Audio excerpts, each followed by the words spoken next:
Maadyong adlaw, kanindyong tanan. So, papunta yung tropa ngayon sa mall. Taon-taon may ganap yung magtropa at di ko in-expect na makasama ko this year. So, yung ruta talaga sana is Talot Port, Tulon, Bohol, yung biyahe. Kaso sa dinasahan, walang biyahe ngayong araw sa Puerto na yun. Kaya, napag-desisyon na bumiyahe na lang from Argao to Pier 3 sa Cebu. Dumating kami sa Pier 3 at kumuha na agad ng ticket. Yun, nakasakay na ng barko, laspag na ng tropahan. Dito muna kami sa labas ng barko, nagkukulitan at in-enjoy yung view. Solid nga yung sunset at dumaan pa kami sa ilalim ng Siselux Bridge. Kaya picture taker para may remember. Sa kalagitnaan ng biyahe, biglang nawalang pagod na magtropa nung nangaroling yung crew ng barko at sinabayan na din ang aming hotel.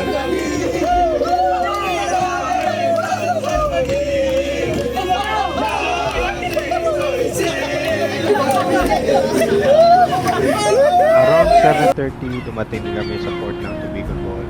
Gutom na ang lahat kaya napagdesisyon na kumain na muna. Dito namin na-try yung homeless na bango. Kain lang ng mabilisan at sumibat na agad kami dahil biyahe pa kami ng 70 kilometers from Tubigon to Panglao.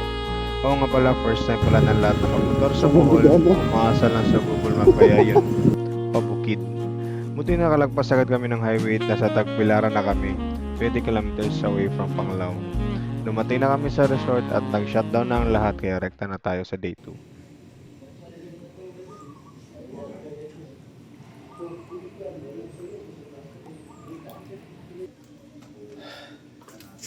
Good morning nga pala sa tropa kong sira yung settings sa gabi.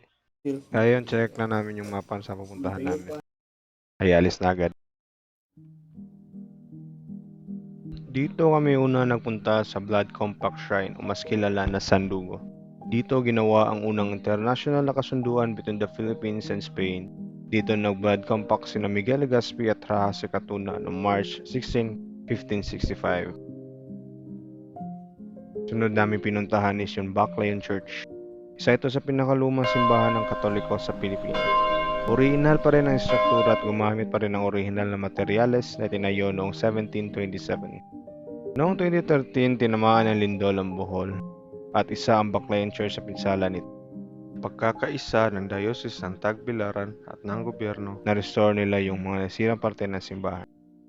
Pumasok nga pala kami sa museo nila. Makikita nyo dito ang mga historical treasures ng Baclayon.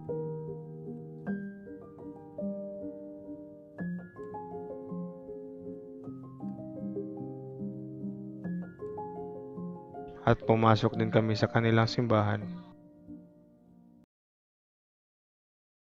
At ito na naman ang tropahan, nasa kamundukan naman ng Bohol. Lagi na lang naliligaw.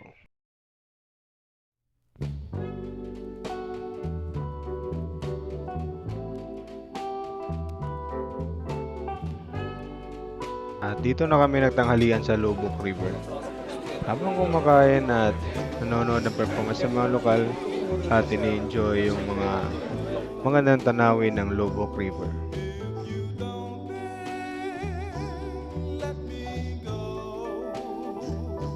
Pagkatapos kumain ay bumiyahe na kami at pumunta kami sa sikat na man-made forest ng Bohol. Tambay saglit tapos umalis na agad at binisita namin yung kapatid mong Tarsier. Siyempre, pag sinabing Bohol, nasa isip mo agad. Chocolate Hill. Kaya yun, nakapagod lang yung pag-akyat pero solid yung view par. Ang sarap sa pakiramdam yun. Sa libro mo lang nakikita noon. Nakikita mo na ng personal ngayon. Lumubog na yung araw kaya bumaba na din kami ng Chocolate Hill. Niyahay kami ng 74 kilometers from Carmen to Panglao at dito na namin tinapos ang gabi sa isang masarap na kainan. Day 3, uwian na. Pabalik na tayo sa realidad. Solid yung 3 days Bohol experience ng tropa. Expected na yung hindi smooth ang buong biyahe, maligaw man kung saan saan. Ganyan naman talaga sa buhay. Hindi naman sa lahat ng oras sasang-ayon sa atin ang panahon. Ang importante, hindi tayo uminto at sumuko sa lahat ng pagsubok. Daghan kaadyong salamat, Bohol. Skalalay!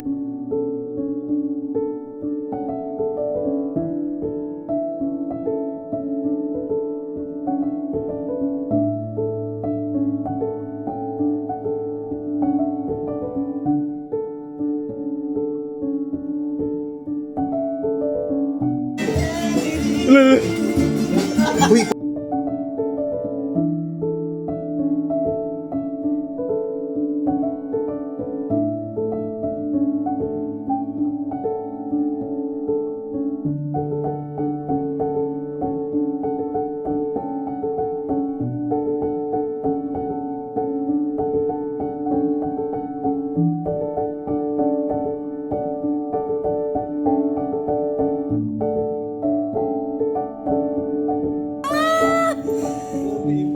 Ikaw ay tila sining sa musik.